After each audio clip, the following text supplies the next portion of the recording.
So we might need like 10 minutes to just share this one, but the Texas All-Star Race format. Jason? This is my favorite yearly segment where we take 2 minutes to read the entire format because it's maybe a little confusing. So a little. Sunday's race is 4 stages. Stages 1 through 3 are 25 laps. Stage 4 is 50 laps. The stage 1 winner will start on the pole in the final stage as long as he finishes 15th or better in stages 2 and 3. Stage 2 winner starts P2 in the final stage. Again, he has to finish P15 or better in stage 3. Between stages 2 and 3, there will be a pit stop competition. Each team will perform a 4-tire stop. Teams with the shortest pit in to pit out time will start P4. The team with the shortest time will start P4 in the final stage as long as they finish better than P15 in the stage 3. The stage 3 winner will start P3 in the final stage. And then I give up. It's as if they do this every year. I'm confused. Jason, stage 4 is take a drink. Yeah. Are we going to take a commercial break? And we'll come right back with the rest of the format. Stage 4, if there's a natural caution between laps 15 to 25 of the final stage, standard race procedures are in effect. If there's no natural caution between those laps, NASCAR will call an all-star competition caution. Good luck on Sunday. Could you imagine reading that and then someone saying, we're going to give you a test on the information you just read? Like, what the How are you going to get fans to understand it? That's what I'm asking. Yeah. Like, I want to know at NASCAR, because there's a lot of situations I feel like come up. Who's making these decisions? Yeah. Like, I don't. It's Brett. What the hell? I asked them that very question in Yeah. the meeting. Like we there are a lot of times in these scenarios, we would love to know who actually is making this decision. I feel like they need to put a name on the spot of it. Like, who's the face of these decisions? Like, I don't They know. probably do that on purpose. I know, yeah. They might get some hate mail. They know. I feel like it's the same person that chooses whether to run the AC in this building or not. Maybe. I mean, let's just start rattling off questions, and maybe they can answer them for us next week. So, okay, you said the stage 1 winner starts on the pole of the second stage as long as he finishes 15th. He starts on the pole the final Oh, stage. the final stage. Yeah. What if he doesn't finish 15th? Where's he start? Oh, no. Oh, weird. So if the guy in the second stage doesn't win, doesn't finish top 15, where's he start? I don't know. Oh, behind the guy that won the first one. so third. So I guess that third place guy, if he wins the stage, he's obviously finished top 15, so he'll be on the pole for the final stage. So now you're going to put the pit crew competition winner on the front row for the last stage, as long as he finishes top 15. So essentially, the winner of the pit crew competition is probably going to be on the front row, or could be on the front row for a $1 million race. What are we doing? I don't understand. Like, there's so much. I guess pit crew competition total time, so that's going to be on pit road, not just your pit stop. Yeah, I in would and think. out. Yep. Yeah.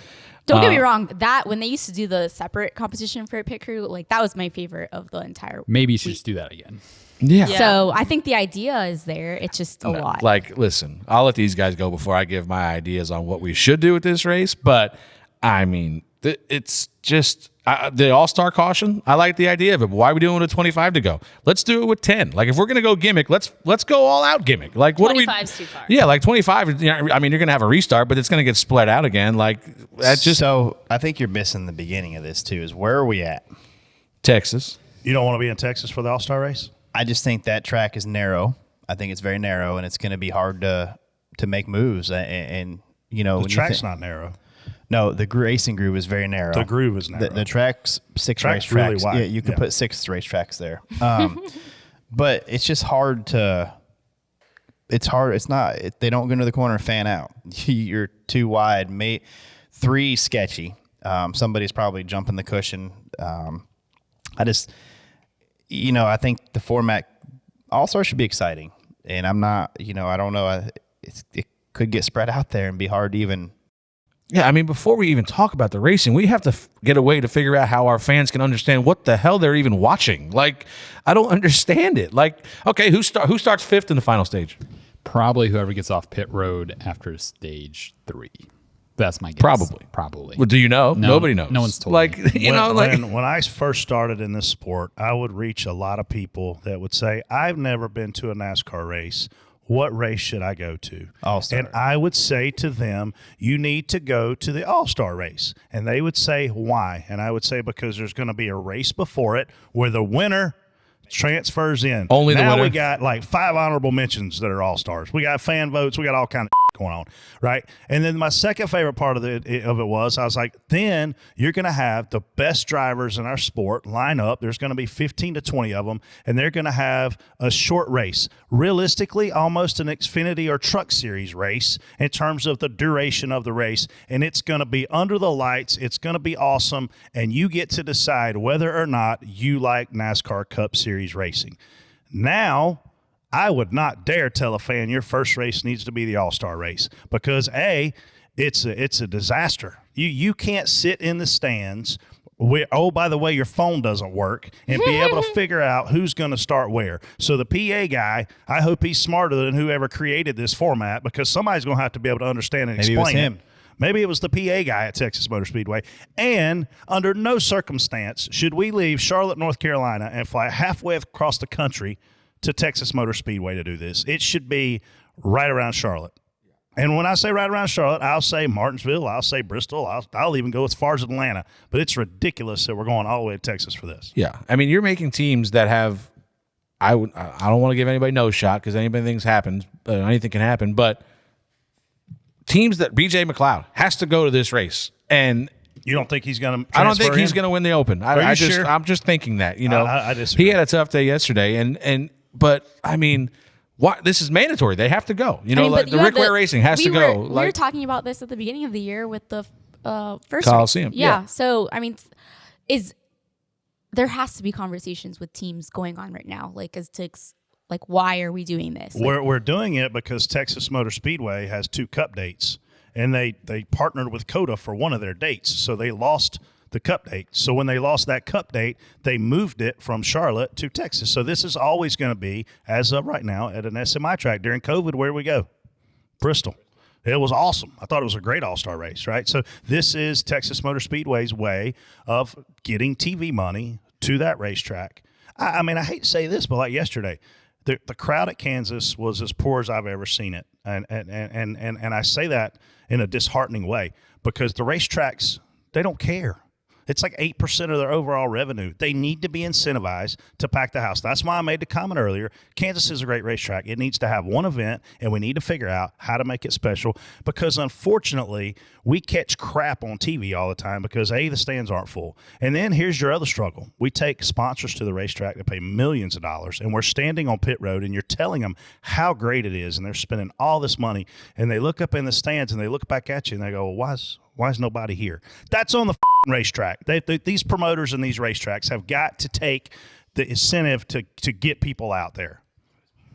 I'm sorry. Yeah. It's hot in here, and now it's even hotter. No, I agree with you. As a driver trying to come up the ranks, hounding, trying to find sponsor money, because that's what I run off of.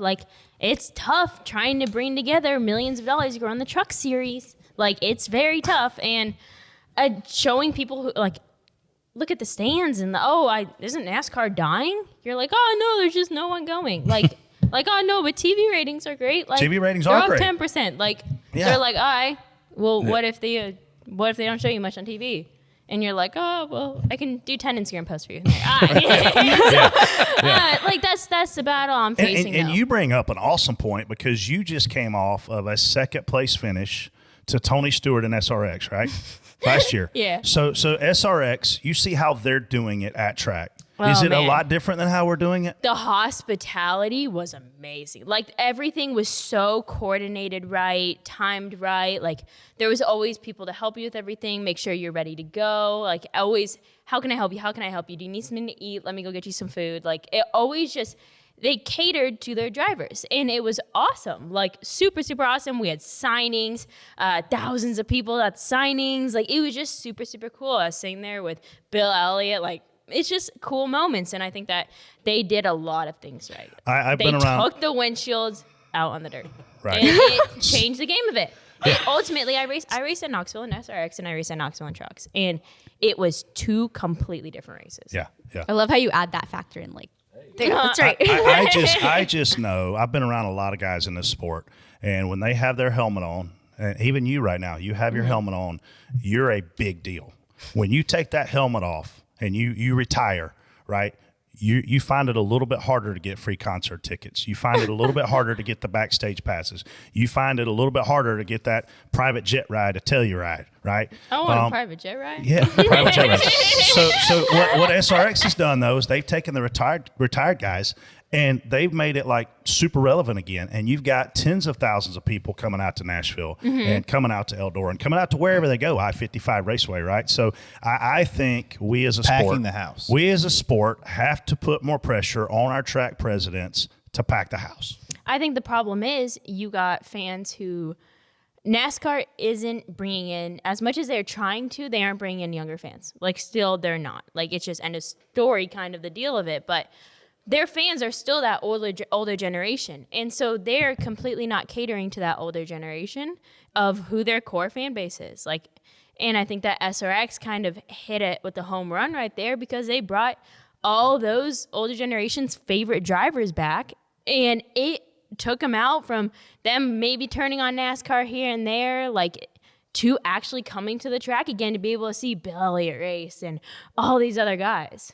But like you said, too, you said there's autograph sessions. Autographs. Imagine being able to go up after 20 years of Bill Elliott being your favorite driver and being able to go to an autograph session and have him sign your poster or diecast that you've had forever. Like, But that's also a good point you mentioned too. They're also at racetracks that are home tracks for these people, and like when you go to a Millbridge, the atmosphere of it, it's not like all lights and like people everywhere. You can just hang out, and I feel like that the SRX did a great job of catering to those the entire every demographic, but also just that home track feel. Kurt Busch winning is not going to bring out a younger demographic, but Kurt Busch driving the Jordan brand car very well could. Hailie Deegan, you're at a awesome. I mean, you're in my mind the Casey Kane of 20 years ago. You can bring a lot of new fans into our sport because of your age and your demographic. Roger Carruth,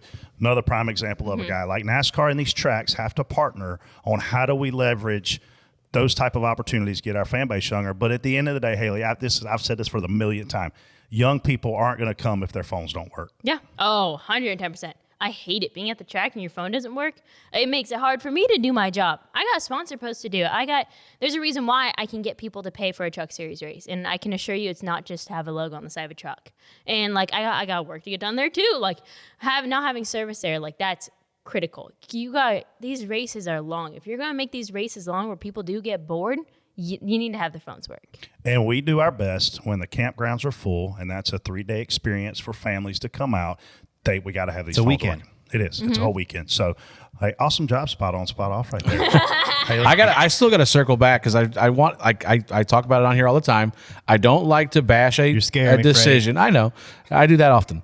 I don't like to bash a decision without an alternative option. You know what I mean? We can go with the task on the format here all you want, but if you don't have a better idea, then what are you doing? And I think it was Gluck that brought it up on Twitter, and I just kicked it around. And like the idea of eliminating cars from each stage is what you need to do, because essentially when you get to the last stage anyway. If you get to the last stage, you're not winning from 10th. You're not winning from 6th probably if it's a 25, 50 lap stage. Guess what else you're not doing? You're not making any money, so you're not going to race hard. Yeah. So if you tell these guys, I'm eliminating 5 cars at the end of every stage, you're not going to want to, you're going to obviously drive your ass off for those 25 laps because you don't want to get eliminated. You still want to have some kind of shot at racing. We see it all the time. If you go out there and you're the guy that transferred the fan vote and you're running 20th, like you're like, okay, great, I'm gonna run these 25 laps and then I'll just ride around back here, whatever, all night. Like if you know that, all right, if I pass these 4 cars in front of me, I can continue on in this race. You're gonna make the guys at the back half of the field run harder, and that might put on a better show for the fans that want to come out and watch it now. Pressure needs to be on. Then if there's 5 guys left at the end of the race, now we've really condensed all the attention to these 5 guys are racing for $1 million right here. And I think that that is the way to go instead of trying to incentivize winning, because we've seen it, especially at Texas. If you get out front, more than likely you're going to win this stage. Nobody's really going to run you down in 25 laps and pass you. So what you need to incentivize is the fact that you've got to run hard wherever you're at on the racetrack to try to be one of them 5 guys. Because now if you're in the top 5 in a 25, 50 lap shootout, you've got a shot at $1 million. If you're running 10th to 15th, you've got no shot, really. So 5 I mean, guys, green, white, checker. No, I mean, maybe not green, white, checker, but I'm good with 10. 10 laps, something like. That's I mean, too long. that's how by Duke's then. pursuit is for BC39. Like, you saw that. I mean, granted, if you wreck out like the first lap, that sucks, but they eliminate cars so that it makes it more of a motivation for the guys who are up front and more exciting for the last few laps. You have to incentivize these guys to run harder, because if you're running 10th or 12th in that race and you know your car's not great, you're just going to be out there for a Sunday drive. I'm just going to finish this race and get the hell out of here. Especially now with So the shortage. you're onto something, but at the very end, the last shootout is on the quarter mile instead of the track. Yeah, the last lap you got to slow down and run Like a Joker lap. You got to run a Joker lap. And you have to eliminate the spotters. And then there we go. Easy. No, we never want to eliminate the spotters. Okay. It's time for you to sell your home and make that big move. Let our friends at OfferPad remove all the worry and hassle. Get started today at OfferPad.com.